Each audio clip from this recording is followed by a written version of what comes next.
전 세계가 발칵 뒤집혔습니다. 스위스 공군 최정예 여성 전투기 조종사가 기자회견에서 폭탄 선언을 해버렸기 때문인데요. 그 이유는 단 하나, 산소호흡기에 의지한 채 병상에 누운 스위스 현직군 고위 장교 그녀의 아버지 때문이었습니다. 유럽 최고 병원들은 모두 같은 말을 했습니다. 수술은 가능하다. 하지만 끝까지는 책임질 수 없다. 그 순간 선택지는 하나만 남았습니다. 그들이 끝까지 믿지 않았던 나라, 바로 대한민국. 한국을 리스크라 불렀던 군인 아버지, 위험한 선택이라 여겼던 조종사 딸. 그러나 서울의 한 병원에서 그들의 신념과 계산은 완전히 붕괴됩니다. 왜 강대국 군인은 이건 치료가 아니라 작전이다라고 말했을까요? 지금부터 전 세계가 발칵 뒤집힌 한국 의료의 실화를 공개합니다. 좋아요 버튼을 눌러 우리 의료 실화를 널리 퍼뜨려서 한국의 위상을 더 올려주세요. 그리고 어디서 듣고 계신지도 알려주세요. 우리는 언제나 하나인 대한민국 국민입니다. 그럼 사연 바로 시작합니다. 저는 에바 슈나이더, 35살, 스위스 공군 전투기 조종사입니다. 엔진 소리가 귓속을 찢듯 울려 퍼지는 훈련 비행이었어요. 고도 7,000m, 속도 800km, 계기판의 숫자들이 초록빛으로 깜빡이고 있었죠. 손끝으로 느껴지는 조종관의 진동, 압축된 공기가 헬멧 안으로 스며드는 그 감각까지. 모든 게 정확했습니다. 저는 이 순간을 통제하고 있었어요. 그런데 귀에 꽂힌 통신기에서 기지 관제탑의 목소리가 들려왔습니다. 슈나이더 중위, 즉시 귀환하십시오. 긴급 연락 들어왔습니다. 심장이 쿵 하고 내려앉았어요. 훈련 중 긴급 귀환 명령은 두 가지 중 하나죠. 기체 결함, 아니면 가족 문제. 저는 계기판을 다시 봤어요. 모든 수치가 정상이었습니다. 그렇다면 남은 건 하나뿐이었죠. 착륙 후 달려간 사무실에서 전화를 받았을 때 어머니의 목소리는 떨리고 있었습니다. 아빠가 쓰러졌어. 심장이라고 했어요. 급성 심장질환. 현직 군 고위 장교인 아버지가 그 강인하던 분이 병원 응급실에 누워 계신다고 했죠. 저는 그날 밤 비행복을 벗지도 못한 채 병원으로 달려갔습니다. 아버지는 침대에 누워 계셨어요. 산소 마스크 너머로 보이는 얼굴은 회색빛이었고 가슴에 붙은 전둑들에서 뻗어나온 선들이 심전도 기계와 연결되어 있었습니다. 삐. 규칙적인 소리가 들렸지만 그 소리조차 불안하게 느껴졌어요. 괜찮다. 아버지가 마스크를 살짝 들어 올리며 말했습니다. 목소리는 평소보다 낮았지만 여전히 단호했어요. 수술하면 된다. 하지만 의사들의 말은 달랐습니다. 스위스 최고의 심장병 전문의가 설명했어요. 수술은 가능하다고 했습니다. 그러나 합병증 위험이 높고 재발 가능성도 무시할 수 없으며 무엇보다 장기 관리가 불투명하다고 했죠. 독일 병원에서도 같은 이야기를 들었습니다. 프랑스에서도 마찬가지였어요. 가능은 하지만 보장은 못합니다. 그 문장이 계속 귓가에 맴돌았어요. 저는 밤새 자료를 뒤졌습니다. 심장질환 치료, 수술 성공률, 재활 프로그램, 유럽 전역의 병원 리스트를 정리했죠. 그리고 그 리스트 맨 마지막에 거의 참고처럼 적힌 한 나라를 발견했습니다. 대한민국. 처음엔 그냥 지나쳤어요. 한국이라니. 심장 수술을 하러 아시아까지 간다고요? 말도 안 된다고 생각했죠. 하지만 데이터는 거짓말을 하지 않았습니다. 심장 수술 성공률, 합병증 발생률, 재활 시스템, 숫자들이 계속 눈에 들어왔어요. 어머니에게 말했을 때 어머니는 고개를 저었습니다. 한국, 에바, 정신 차려. 우리가 왜 거기까지 가야 하는데? 아버지도 말이 없었어요. 다만 침대에 앉아 창밖을 보고 계셨죠. 그때 아버지가 나지막이 말했습니다. 내 아버지가 한국에 있었다. 저는 멈칫했어요. 할아버지요? 6.25 전쟁 때 중립국 파병으로. 그게 전부였습니다. 더 이상 아무 말도 하지 않으셨어요. 하지만 그 짧은 문장이 묘하게 가슴에 남았습니다. 며칠이 지났어요. 아버지의 상태는 나아지지 않았고 시간은 흐르고 있었습니다. 저는 다시 자료를 펼쳤어요. 한국의 서울 아산병원, 심장 수술 건수, 생존율, 환자 후기. 읽으면 읽을수록 이상했습니다. 왜 이렇게 많은 외국인 환자들이 한국으로 가는 걸까요? 어느 날 밤 아버지가 저를 불렀어요. 에바, 네, 아빠. 한국에 가자. 저는 아버지를 봤습니다. 아버지는 여전히 침대에 누워 계셨지만 눈빛만은 흔들리지 않았어요. 시간이 없다. 그 말이 전부였습니다. 이틀 후 저희는 추리이 공항에 있었어요. 휠체어에 앉은 아버지, 서류 가방을 든 어머니, 그리고 저는 탑승권을 손에 쥐고 출발 게이트를 바라봤습니다. 12시간 비행, 낯선 나라, 검증되지 않은 선택, 정말 괜찮을까요? 어머니가 물었어요. 저는 대답하지 못했습니다. 확신이 없었거든요. 다만 한 가지는 알았어요. 우리에겐 더 이상 시간이 없다는 것. 비행기가 이륙했습니다. 창밖으로 스위스의 산들이 멀어졌어요. 저는 눈을 감았습니다. 머릿속엔 온통 숫자들 뿐이었죠. 성공률, 합병증, 제발. 그리고 그 숫자들 사이로 한 문장이 계속 떠올랐어요. 한국은 기대가 아니다. 마지막 선택지다. 비행기가 인천공항에 착륙했을 때 바퀴가 활주로에 닿는 순간에 그 충격이 온몸으로 전해졌습니다. 저는 창밖을 봤어요.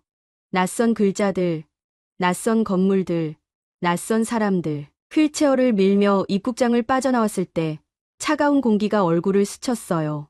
한국의 겨울이었습니다. 저는 가방 손잡이를 꽉 쥐었어요. 손바닥에 땀이 났죠. 여기가 맞는 걸까? 그 생각이 머릿속을 떠나지 않았습니다. 하지만 이미 늦었어요. 저희는 한국 땅을 밟았고 이제 돌아갈 수 없었습니다. 서울 아산병원 응급실 입구에 도착했을 때 저는 건물을 올려다봤습니다. 유리와 콘크리트로 된 거대한 건물이었어요. 깨끗했지만 따뜻해 보이진 않았죠. 그저 효율적으로 보였습니다. 자동문이 열렸어요. 소독약 냄새가 코를 찔렀고 형광등 불빛이 눈부셨습니다. 복도는 사람들로 가득했어요.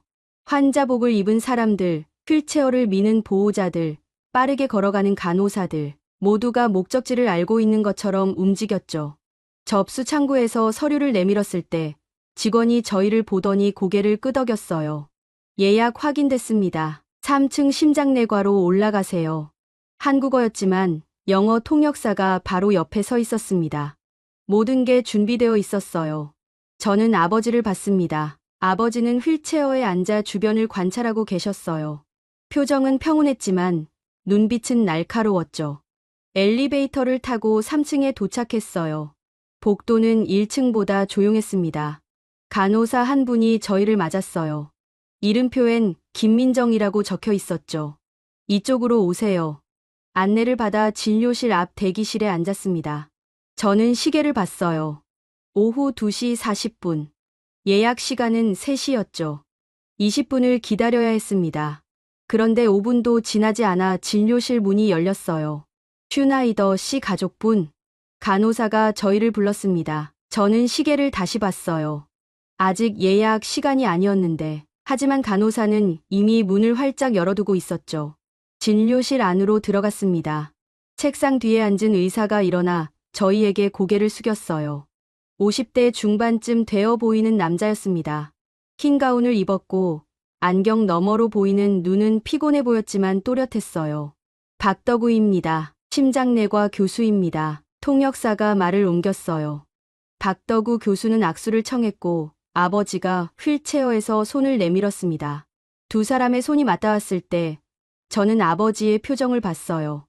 여전히 무표정이었죠. 앉으세요.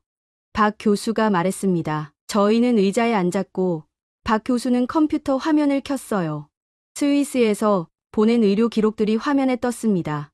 엑스레이, 심전도, 혈액 검사 결과, 모든 게 이미 입력되어 있었어요. 먼저 확인하겠습니다. 박 교수는 화면을 보며 말했어요. 마우스를 클릭하는 소리만 들렸습니다. 1분, 2분, 3분, 아무도 말하지 않았어요. 저는 손을 무릎 위에 올려놓고 기다렸습니다. 손바닥이 축축했죠.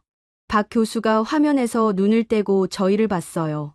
상태가 좋지 않습니다. 첫 문장이었습니다. 희망적인 말이 아니었어요. 위로도 없었죠. 그냥 사실이었습니다. 관상동맥 협착이 심각합니다. 좌심실 기능도 저하되어 있고요. 지금 상태로는 언제 다시 쓰러져도 이상하지 않습니다.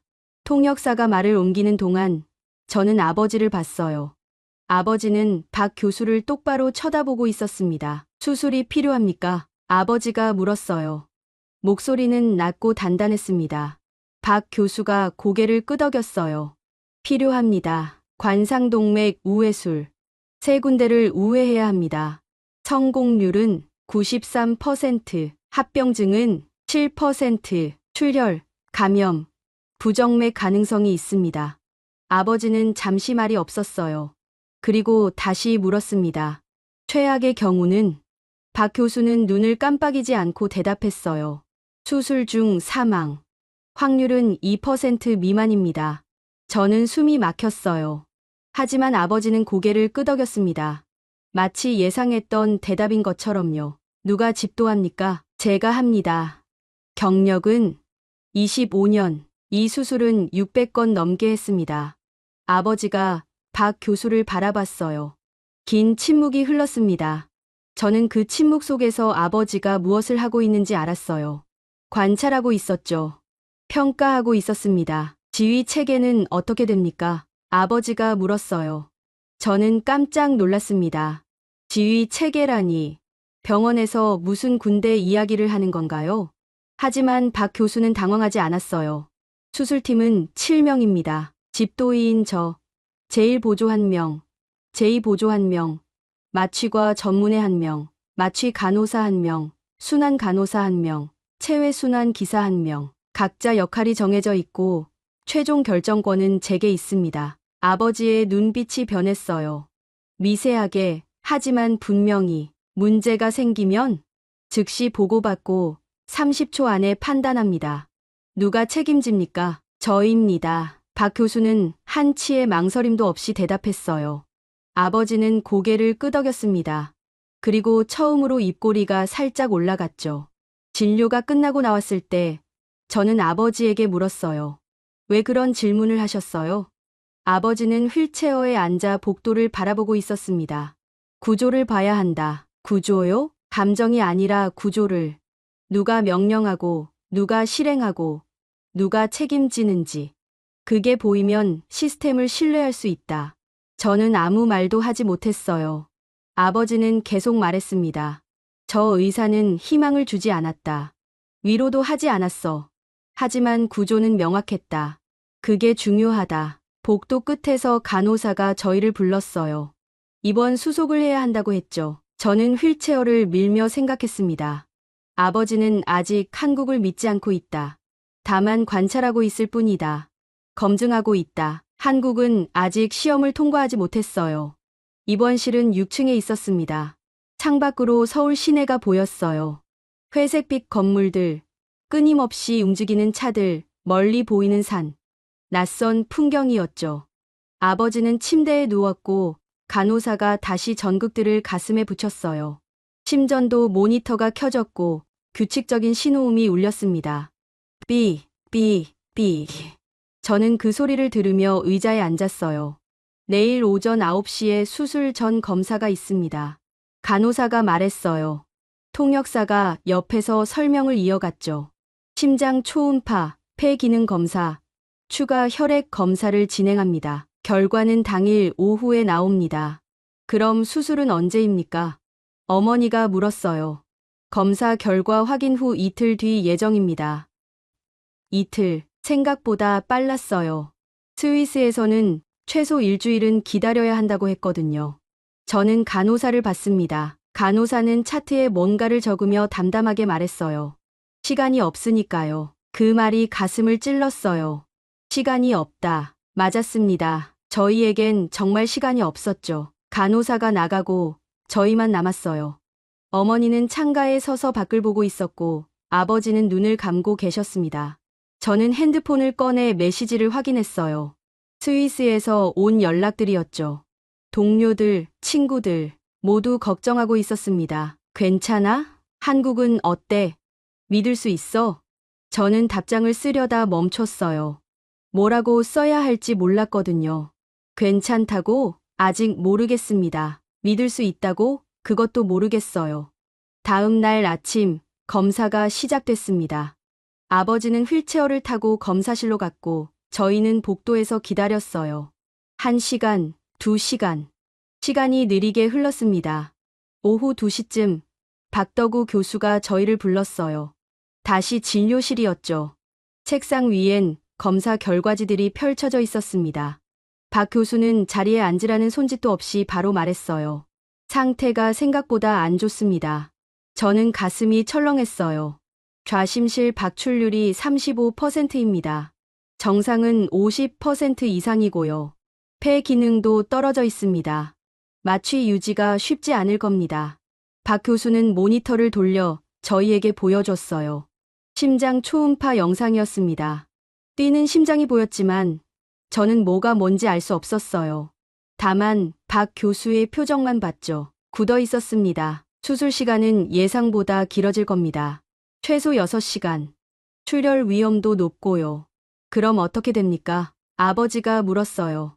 박 교수가 아버지를 봤습니다. 수술은 합니다. 하지만 쉽지 않을 겁니다. 실패 가능성은 15%로 올라갔습니다. 15%. 아까는 7%였어요. 2배 이상 올랐습니다. 저는 손을 꽉 쥐었어요. 손톱이 손바닥에 박혔죠. 어머니가 떨리는 목소리로 물었어요. 그럼 안 하는 게 낫지 않습니까? 박 교수는 고개를 저었어요. 수술 안 하면 3달 안에 다시 쓰러집니다. 그때는 손 쓸 수 없습니다.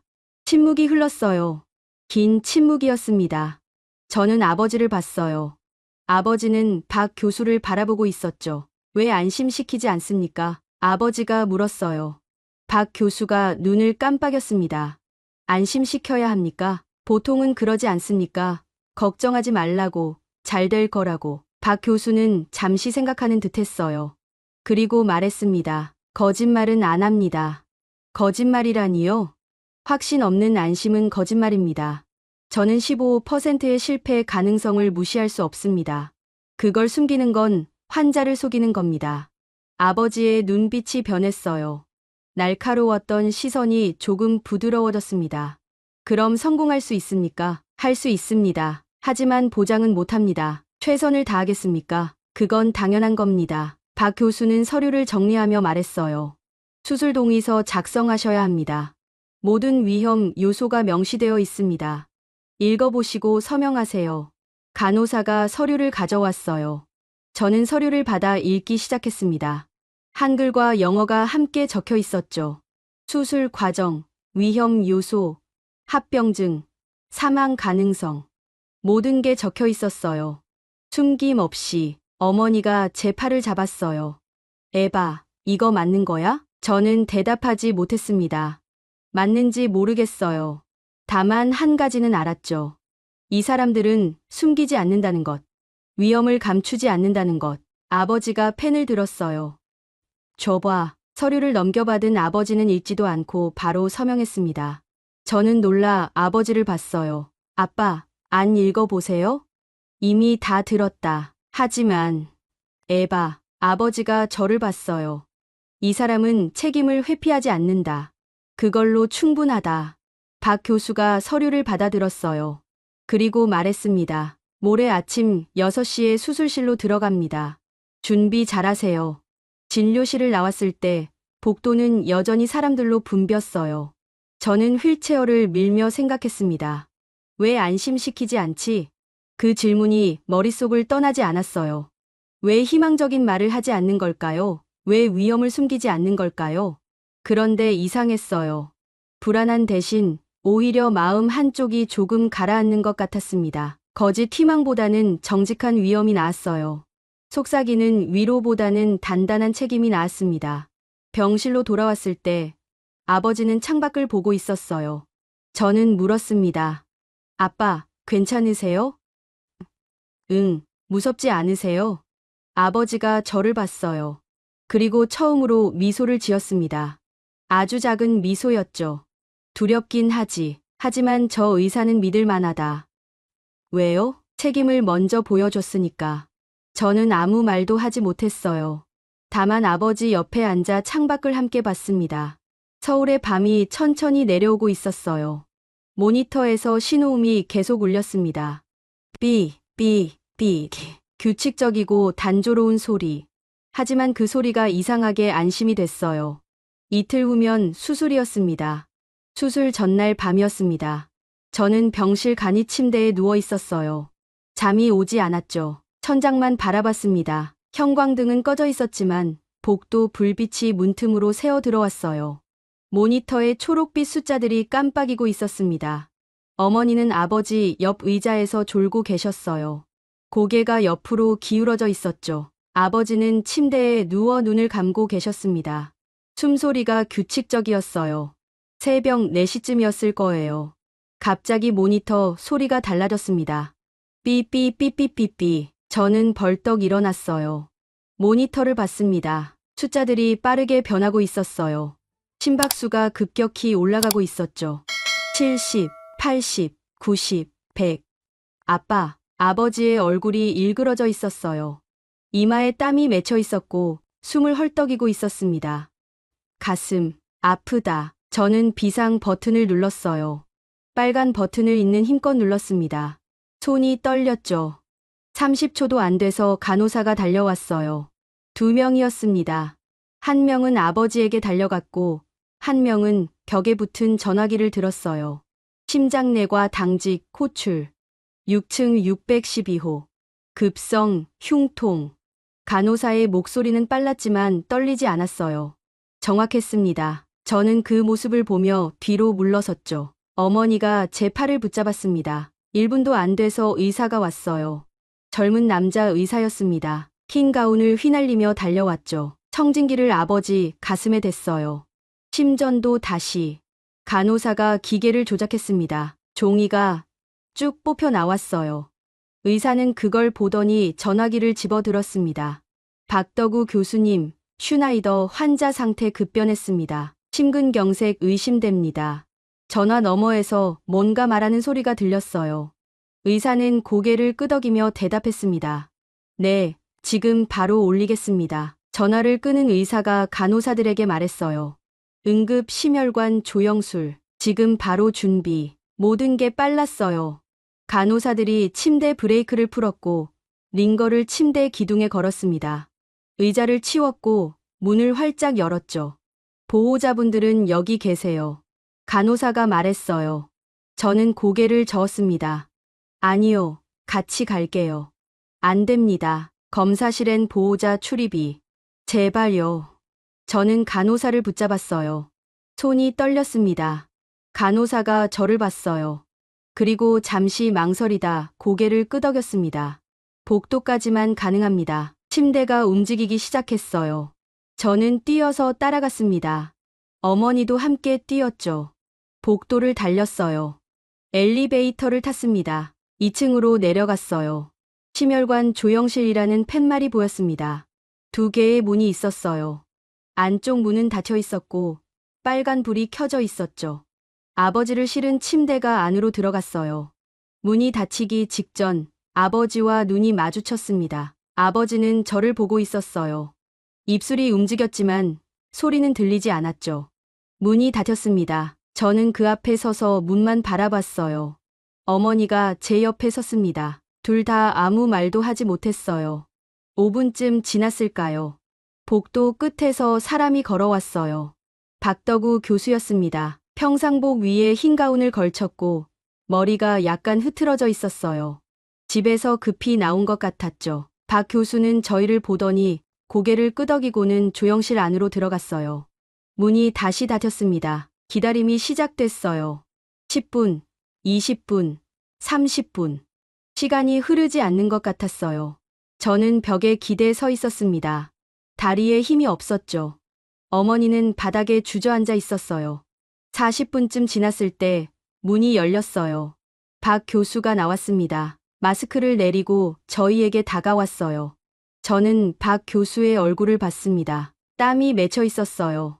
관상동맥이 막혔습니다. 급성 심근경색입니다. 제 다리가 후들거렸어요. 텐트 삽입했습니다. 일단 혈류는 회복됐어요. 그럼 괜찮은 건가요? 어머니가 물었어요. 박 교수는 고개를 저었습니다. 아닙니다. 상태가 더 나빠졌어요. 원래 예정된 수술로는 안 됩니다. 그럼 어떻게? 지금 바로 수술 들어갑니다. 저는 박 교수를 봤어요. 지금이요? 지금 당장요? 네, 1시간 안에 수술실 들어갑니다. 하지만 아직 준비는 지금 하고 있습니다. 박 교수가 시계를 봤어요. 새벽 5시입니다. 6시까지 모든 준비 끝납니다. 환자는 7시에 수술실 들어갑니다. 이렇게 급하게 해도 됩니까? 안 하면 오늘 안에 또 쓰러집니다. 그땐 손 못 씁니다. 박 교수는 말을 멈추지 않았어요. 수술팀 소집했습니다. 마취과, 체외순환, 간호팀 전부 호출했어요. 1시간 안에 다 모입니다. 저는 멍하니 박 교수를 봤어요. 새벽 5시에 수술팀 전체를 소집한다고요? 1시간 안에 모든 준비를 끝낸다고요? 유럽이었으면 어떻게 됐을까요? 제가 물었어요. 박 교수가 저를 봤습니다. 승인 받아야 합니다. 응급수술위원회 소집하고 서류 작성하고 책임 소재 정리하고 최소 6시간 걸립니다. 여기는요? 10분 회의했습니다. 결정 끝났어요. 박 교수가 돌아서며 말했어요. 6층으로 올라가세요. 환자 곧 올라갑니다. 수술 동의서 다시 작성하셔야 해요. 박 교수가 다시 조영실로 들어갔어요. 문이 닫혔습니다. 저는 그 자리에 서서 문을 바라봤어요. 가슴이 두근거렸습니다. 무서웠어요. 하지만 동시에 이상한 안도감이 들었죠. 지금 들어갑니다. 그 한 문장이 머릿속에 맴돌았어요. 10분 회의, 즉각 결정. 1시간 준비. 유럽이었으면 6시간이 걸렸을 일이 여기선 1시간 만에 끝난다고 했어요. 저는 어머니를 부축해 일으켰습니다. 엘리베이터를 탔어요. 6층으로 올라갔죠. 병실로 돌아왔을 때 이미 간호사들이 서류를 준비하고 있었어요. 수술 동의서였습니다. 새로 작성된 거였죠.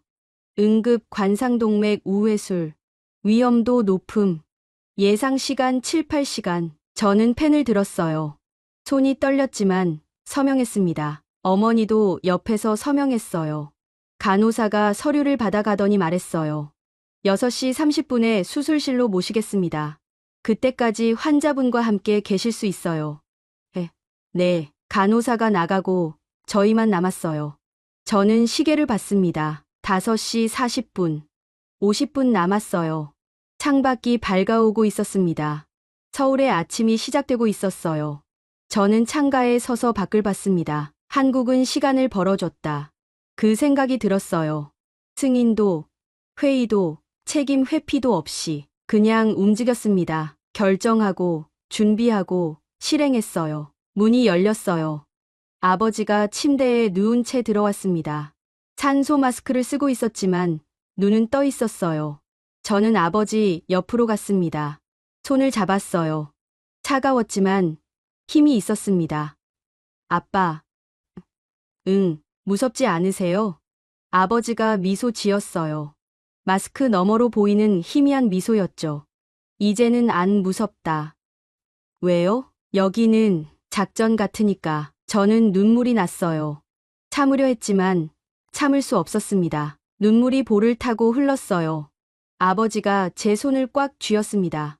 괜찮을 거다. 어떻게 아세요? 이 사람들은 진짜니까. 6시 30분이 됐어요. 간호사들이 들어왔습니다. 침대를 움직일 준비를 했죠. 이제 가셔야 합니다. 저는 아버지 손을 놓았어요. 어머니가 아버지 이마에 입을 맞췄습니다. 아버지가 눈을 감았어요. 침대가 움직였습니다. 문을 나가고 복도를 지나고 엘리베이터를 탔어요.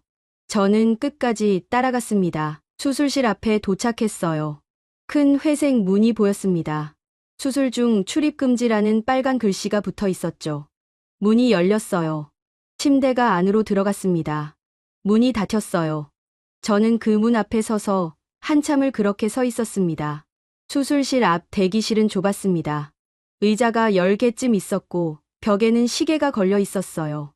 형광등이 환하게 켜져 있었지만 그 빛이 차갑게 느껴졌죠. 저는 창가 의자에 앉았습니다. 어머니는 제 옆에 앉아 눈을 감고 있었어요. 7시였어요. 수술이 시작됐습니다. 시계 초침이 움직이는 소리가 들렸어요. 똑, 똑, 똑. 저는 그 소리를 세며 앉아 있었습니다. 1시간이 지났어요. 아무 소식이 없었습니다. 2시간이 지났어요. 여전히 조용했어요. 3시간쯤 됐을 때 대기실 문이 열렸습니다. 간호사가 들어왔어요. 보호자분, 저는 벌떡 일어났습니다. 네, 수술 진행 중입니다. 현재 관상동맥 우회 중이고요. 예상대로 진행되고 있습니다. 그럼 괜찮은 건가요? 아직 절반도 안 끝났어요. 기다려 주세요. 간호사가 나갔어요. 저는 다시 앉았습니다. 어머니가 제 손을 잡았어요. 손이 떨리고 있었죠. 4시간째였어요. 저는 복도를 걸었습니다. 가만히 앉아 있을 수가 없었거든요. 복도 끝까지 갔다가 돌아오고 또 갔다가 돌아오고 계속 걸었어요. 그러다 수술실 옆 복도에서 멈췄습니다. 유리창이 있었어요. 수술실 안이 보인 건 아니었지만 복도 쪽은 볼 수 있었죠. 사람들이 움직이고 있었어요. 흰 옷을 입은 사람들, 초록색 수술복을 입은 사람들, 모두 빠르게 걸었습니다. 뛰지는 않았지만 서두르고 있었어요. 그 모습을 보며 저는 생각했습니다. 아버지가 맞았다. 아버지는 이틀 전에 말했었죠. 구조를 봐야 한다고, 누가 명령하고, 누가 실행하고, 누가 책임지는지 봐야 한다고. 저는 그 복도를 보며 깨달았어요. 여기는 병원이 아니었습니다. 작전 본부였어요. 명령 계통이 명확했어요. 지휘관이 있고, 실행자가 있고, 보조자가 있었습니다. 아무도 망설이지 않았어요. 질문하지 않았고, 확인하지 않았죠. 각자 자기 역할을 알고 있었습니다. 중복이 없었어요. 두 사람이 같은 일을 하지 않았고, 누구도 남의 영역을 침범하지 않았죠. 톱니바퀴처럼 맞물려 돌아가고 있었어요. 그리고 권한이 집중되어 있었습니다. 새벽에 박덕우 교수가 말했죠. 10분 회의했다고. 결정 끝났다고. 유럽이었으면 위원회를 소집했을 거예요. 승인을 받아야 했을 겁니다. 서류를 작성하고 책임을 나누고 리스크를 분산시켰을 거죠. 그러는 사이 6시간이 지나갔을 거예요. 하지만 여기는 달랐어요. 현장에 권한이 있었습니다. 집도의가 결정했고 팀이 움직였어요. 승인도, 회의도, 책임 회피도 없었죠. 그냥 실행했습니다. 이건 민간 의료가 아니다. 아버지의 목소리가 귓가에 맴돌았어요. 작전이다. 맞았습니다. 이건 작전이었어요. 환자를 살리는 작전, 시간과 싸우는 작전, 죽음을 막는 작전. 그리고 한국은 그 작전에 익숙했어요. 저는 문득 생각했습니다. 왜일까요? 왜 이렇게 빠르고 정확하고 효율적일까요? 그때 복도 끝에서 누군가 걸어오는 게 보였어요. 젊은 의사였습니다. 수술복을 입고 있었지만 마스크는 내리고 있었어요. 지친 얼굴이었죠. 의사가 자판기 앞에 섰어요. 커피를 뽑았습니다. 종이컵을 들고 한 모금 마셨죠. 그리고 다시 수술실 쪽으로 걸어갔어요. 쉬지도 않았어요. 앉지도 않았죠.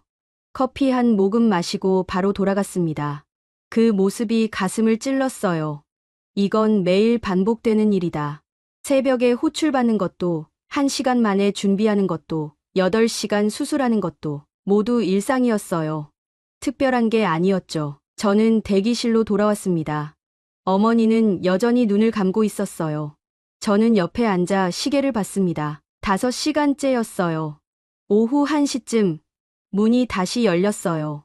간호사가 들어왔습니다. 우회술 끝났습니다. 지금 봉합 중이에요. 1시간 정도 더 걸릴 겁니다. 상태는요? 안정적입니다. 간호사가 나갔어요. 저는 한숨을 내쉬었습니다. 처음으로 숨을 제대로 쉬는 것 같았어요. 어머니가 눈을 떴어요. 끝났대요? 거의요. 1시간 남았대요. 어머니가 고개를 끄덕였어요. 그리고 울기 시작했습니다. 소리 없이, 조용히. 저는 어머니를 안았어요. 저도 울었습니다. 6시간 40분째. 문이 활짝 열렸어요. 박덕우 교수가 나왔습니다. 수술복을 입고 있었고 마스크를 내리고 있었어요. 얼굴엔 땀이 흥건했죠. 저는 벌떡 일어났습니다. 박 교수가 저희에게 다가왔어요. 그리고 말했습니다. 성공했습니다. 저는 그 자리에 주저앉을 뻔했어요. 다리에 힘이 빠졌죠. 어머니가 저를 붙잡았습니다. 세 군데 우회했고요. 심장 기능 회복 중입니다. 지금 중환자실로 옮기고 있어요. 합병증은요? 지금까지는 없습니다. 하지만 이틀은 지켜봐야 해요. 박 교수가 손목시계를 봤어요. 오후 2시입니다. 1시간 후에 중환자실 면회 가능합니다. 그때 뵙겠습니다. 박 교수가 돌아섰어요. 걸음이 느렸습니다. 지쳐 보였죠. 하지만 등은 꼿꼿했어요. 저는 그 뒷모습을 보며 생각했습니다. 아버지가 이 사람을 신뢰한 이유를 알겠다. 책임을 회피하지 않았어요. 희망을 강요하지 않았죠. 위험을 숨기지 않았고 결과를 보장하지도 않았습니다. 하지만 끝까지 해냈어요. 1시간 후 저희는 중환자실 면회실로 갔습니다. 유리창 너머로 아버지가 보였어요. 침대에 누워 있었고 온몸에 선들이 연결되어 있었죠. 인공호흡기가 숨을 불어넣고 있었어요. 하지만 살아 있었습니다. 가슴이 오르내리고 있었어요. 모니터에 심박수가 찍히고 있었죠. 규칙적으로, 꾸준히 저는 유리창에 손을 댔습니다. 차가웠어요. 하지만 그 너머엔 따뜻한 생명이 있었죠. 한국이 아버지를 살렸다. 그 생각이 가슴을 채웠어요. 승인도, 회의도, 지체도 없이 그냥 움직였습니다. 결정하고, 준비하고, 실행했어요. 군인처럼, 아버지가 평생 봐온 그 시스템처럼 저는 처음으로 한국을 믿게 됐습니다. 사흘이 지났어요. 아버지는 중환자실에서 일반 병실로 옮겨졌습니다. 인공호흡기도 뗐고 스스로 숨 쉬고 있었어요. 목소리도 돌아왔죠. 약하긴 했지만 분명히 들렸습니다. 제가 물컵을 들어드렸어요. 아버지가 빨대로 물을 조금 마셨습니다. 목을 넘기는 소리가 들렸죠. 고맙다. 천만에요, 아빠. 저는 컵을 내려놓고 아버지를 봤어요. 얼굴에 핏기가 돌아오고 있었습니다. 이틀 전만 해도 회색빛이었는데 이제 조금씩 살아있는 색이 돌아왔어요. 박 교수님이 오늘 오신대요. 응, 아버지는 창밖을 봤습니다. 서울 하늘이 맑았어요. 구름 한 점 없었죠. 오후 3시쯤 박덕우 교수가 병실에 들어왔어요. 흰 가운을 입고 차트를 들고 있었습니다. 뒤따라 레지던트 2명이 들어왔죠. 상태 좋습니다. 박 교수가 말했어요. 청진기로 심장 소리를 들었습니다. 고개를 끄덕이며 차트에 뭔가 적었죠. 회복 빠릅니다. 예상보다 좋아요. 언제쯤 퇴원할 수 있습니까? 아버지가 물었어요. 2주일 후, 그 전에 재활 시작해야 합니다. 재활이요? 심장 재활 프로그램입니다. 운동 치료, 식이 관리, 약물 조절. 전부 해야 해요. 박 교수가 차트를 덮으며 말했어요. 수술은 시작입니다. 이제부터가 진짜 치료예요. 그 말이 가슴에 박혔어요. 이제부터가 진짜. 저는 그 말을 곱씹었습니다. 박 교수가 나가고 저희만 남았어요. 어머니는 아버지 옆에 앉아 있었고 저는 창가에 서 있었죠. 에바, 아버지가 저를 불렀어요.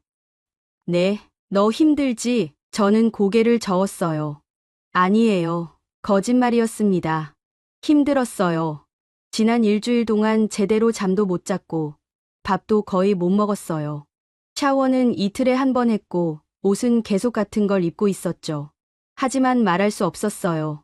아버지가 아픈데 제가 힘들다고 말할 수 없었습니다. 좀 쉬어. 괜찮아요. 에바, 아버지의 목소리가 단호했어요. 나가서 좀 쉬어. 바람이라도 쐬고 와. 저는 아버지를 봤어요. 아버지는 저를 똑바로 보고 있었습니다. 알았어요. 저는 병실을 나왔어요. 복도를 걸었습니다. 엘리베이터를 타고 1층으로 내려갔죠. 병원 입구를 나섰을 때 찬 공기가 얼굴을 때렸어요. 12월이었습니다. 서울의 겨울. 숨을 내쉬면 입김이 나왔죠. 저는 병원 앞 벤치에 앉았어요. 사람들이 지나다녔습니다. 환자복을 입은 사람들, 보호자들, 의사들, 모두 어딘가로 가고 있었어요. 저는 그 모습을 보며 앉아 있었습니다. 그리고 갑자기 무너졌어요. 눈물이 났어요. 참을 수 없었습니다. 억지로 참아왔던 게 한꺼번에 쏟아졌죠. 어깨가 떨렸고 숨이 막혔어요. 저는 얼굴을 손으로 가렸습니다. 사람들이 보지 못하게. 하지만 눈물은 멈추지 않았어요. 무서웠어요. 아버지가 죽을 뻔했다는 게 새벽에 쓰러졌을 때 정말 잃는 줄 알았어요. 수술실 문이 닫혔을 때 다시는 못 볼 줄 알았죠. 그리고 화가 났어요. 왜 이렇게 멀리까지 와야 했을까요? 왜 유럽에선 안 됐을까요? 왜 낯선 나라에서 낯선 사람들 손에 아버지를 맡겨야 했을까요? 동시에 감사했어요. 한국이 아버지를 살렸어요. 이 낯선 나라가, 이 낯선 사람들이 아버지를 살렸습니다. 감정이 뒤섞여 있었어요. 무서움, 분노, 감사, 안도, 모든 게 한꺼번에 밀려왔죠. 저는 울었어요. 한참을 울었습니다. 그때 누군가 옆에 섰어요. 고개를 들었습니다. 간호사였어요. 아까 병실에서 봤던 김민정 간호사였죠. 간호사는 아무 말도 하지 않았어요. 질문하지도 않았고 위로하지도 않았습니다. 그냥 조용히 서 있었어요. 그리고 들고 있던 의자 하나를 제 옆에 놓았습니다. 여기 앉으세요. 저는 고개를 들었어요. 간호사를 봤죠. 괜찮으세요? 간호사가 물었어요. 저는 고개를 저었습니다. 아니요. 울어도 돼요. 간호사가 말했어요. 목소리가 부드러웠지만 동정은 없었죠. 그냥 사실을 말하는 것 같았어요. 다들 우니까요. 저는 그 말에 또 눈물이 났어요. 간호사는 옆에 앉았습니다. 아무 말도 하지 않았어요. 그냥 같이 앉아 있었죠. 5분쯤 지났을까요? 간호사가 일어났어요. 들어가 보세요. 환자분 깨셨을 거예요. 네. 간호사가 의자를 집어 들고 갔어요. 저는 그 뒷모습을 봤습니다. 이건 연출이 아니다. 그 생각이 들었어요. 간호사는 저를 위로하려고 나온 게 아니었어요. 지나가다가 본 거였죠. 우는 사람을 봤고 의자를 가져다 놓았습니다. 그게 전부였어요. 특별한 게 아니었죠. 매일 반복되는 일이었을 거예요. 환자 가족이 웁니다. 복도에서, 계단에서, 벤치에서. 매일 누군가 울어요. 그리고 간호사들은 그걸 봅니다. 매일, 반복적으로. 그래서 의자를 가져다 놓는 거예요. 말없이, 자연스럽게. 이건 매일 반복되는 일이다. 그 깨달음이 가슴을 눌렀어요. 저만 힘든 게 아니었어요. 여기 있는 모든 사람들이 힘들었죠. 환자도, 가족도, 의사도, 간호사도, 모두가 싸우고 있었어요. 각자의 방식으로. 저는 일어났습니다. 눈물을 닦았어요. 숨을 깊이 들이마셨죠. 그리고 병원 안으로 들어갔습니다. 엘리베이터를 타고 6층으로 올라갔어요. 복도를 걸었습니다. 병실 문을 열었죠. 아버지는 침대에 앉아 있었어요. 등받이에 기대어 창밖을 보고 있었습니다. 다녀왔어요.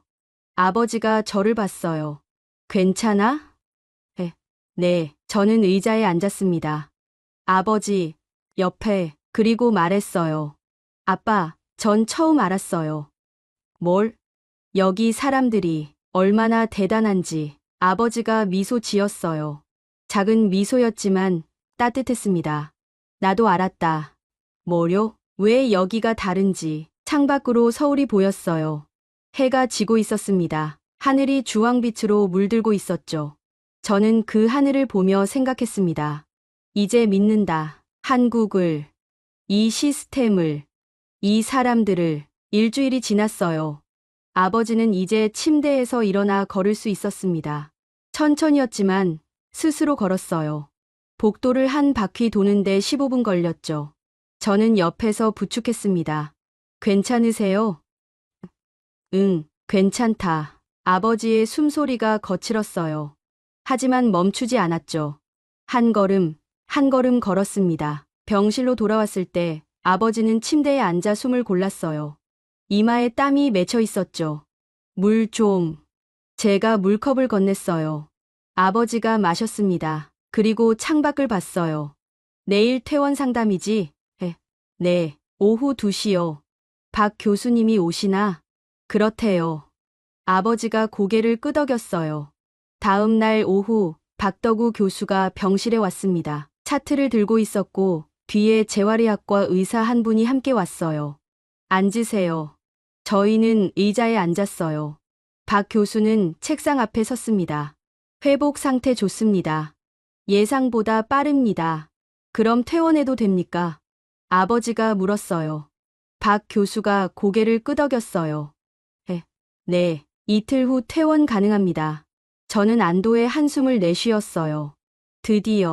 드디어 집에 갈 수 있다. 하지만 박 교수는 멈추지 않았어요. 그런데 말씀드릴 게 있습니다. 저는 박 교수를 봤어요. 수술은 성공했습니다. 심장도 회복 중이고요. 하지만 이제부터가 진짜 치료입니다. 그 말이 또 나왔어요. 이제부터가 진짜. 박 교수가 서류를 꺼냈어요. 펼쳐서 저희에게 보여줬죠. 심장 재활 프로그램입니다. 3개월 과정이에요. 서류에는 일정표가 적혀 있었어요.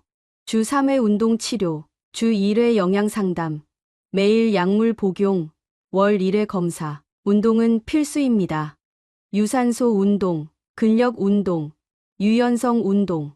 전부 해야 해요. 강도와 시간은 매주 조절됩니다. 재활의학과 의사가 설명을 이어갔어요. 식이 조절도 중요합니다. 저염식, 저지방식. 영양사가 식단표 드릴 거예요.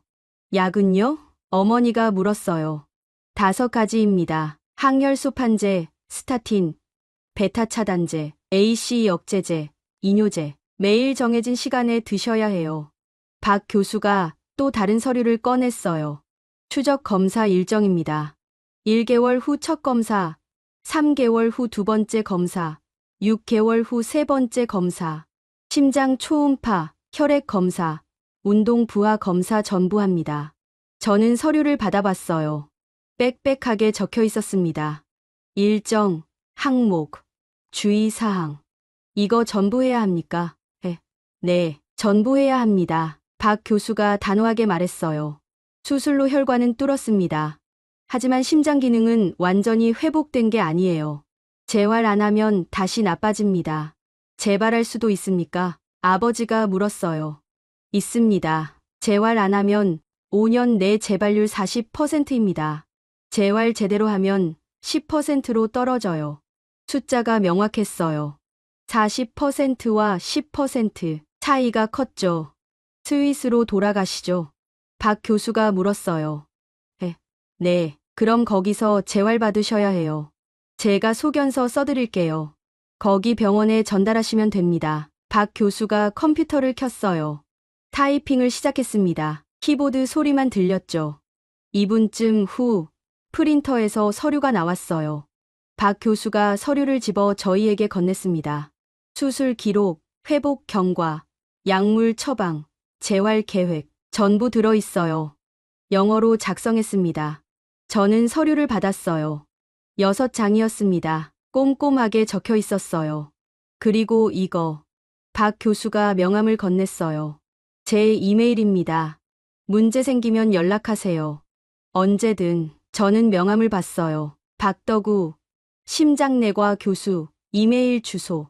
감사합니다. 제가 말했어요. 목이 메었죠. 박 교수가 고개를 끄덕였어요. 치료는 수술로 끝나는 게 아닙니다. 지속입니다. 매일, 꾸준히. 그게 진짜 치료예요. 박 교수가 일어났어요. 문 쪽으로 걸어가다가 멈춰섰습니다. 그리고 돌아서서 말했어요. 환자분. 아버지가 박 교수를 봤어요. 건강하게 사세요. 오래. 그 말이 전부였어요.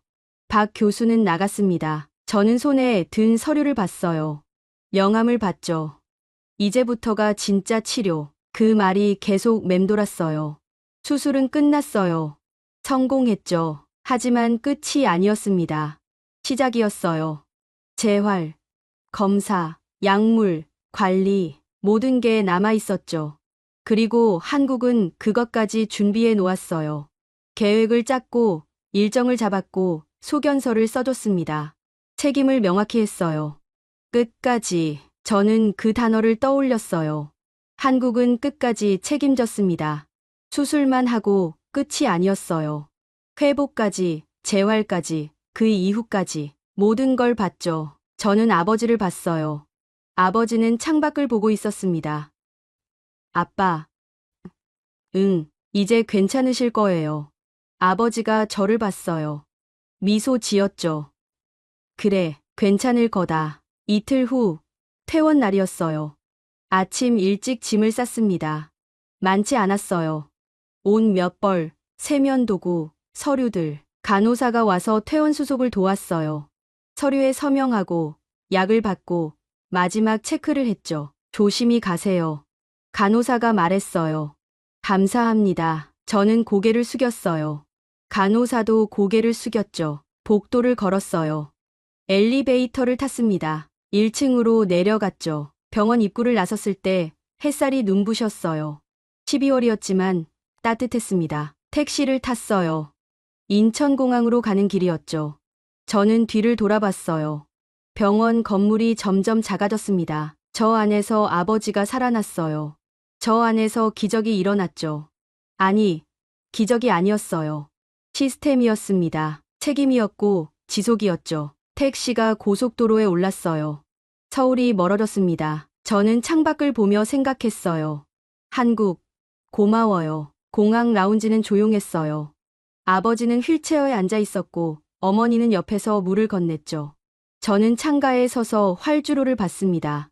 비행기들이 이륙하고 착륙하고 있었어요. 탑승 시간까지 2시간 남았어요. 저는 핸드폰을 꺼냈습니다. 사진첩을 열었죠. 지난 2주일 동안 찍은 사진들이 있었어요. 병원, 건물, 아버지 침대, 복도, 창밖 풍경. 많지 않았어요. 사진 찍을 여유가 없었거든요. 하지만 몇 장은 남아 있었죠. 마지막 사진은 어제 찍은 거였어요. 박덕우 교수와 아버지가 함께 찍은 사진. 병실에서 찍었죠. 박 교수는 흰 가운을 입고 있었고 아버지는 환자복을 입고 있었어요. 둘 다 카메라를 보고 있었지만 웃지는 않았습니다. 그냥 서 있었죠. 저는 그 사진을 보며 생각했어요. 이게 전부였다. 설득도 없었어요. 설명도 없었고 과장도 없었죠. 그냥 책임졌습니다. 처음부터 끝까지. 에바, 아버지가 저를 불렀어요. 저는 아버지에게 갔습니다. 네, 아버지가 가방에서 뭔가 꺼냈어요. 봉투였습니다. 흰 봉투. 이거 전해줘. 뭔데요? 편지. 저는 봉투를 받았어요. 봉투 겉면에 한글로 이름이 적혀 있었죠. 박덕우 교수님께. 언제 쓰셨어요? 어젯밤. 뭐라고 쓰셨는데요? 아버지가 미소 지었어요. 감사하다고. 저는 봉투를 봤어요. 가벼웠습니다. 제가 전할게요. 고맙다. 탑승 시간이 됐어요. 저희는 게이트로 갔습니다. 휠체어를 밀며 복도를 걸었어요. 사람들이 줄을 서 있었죠.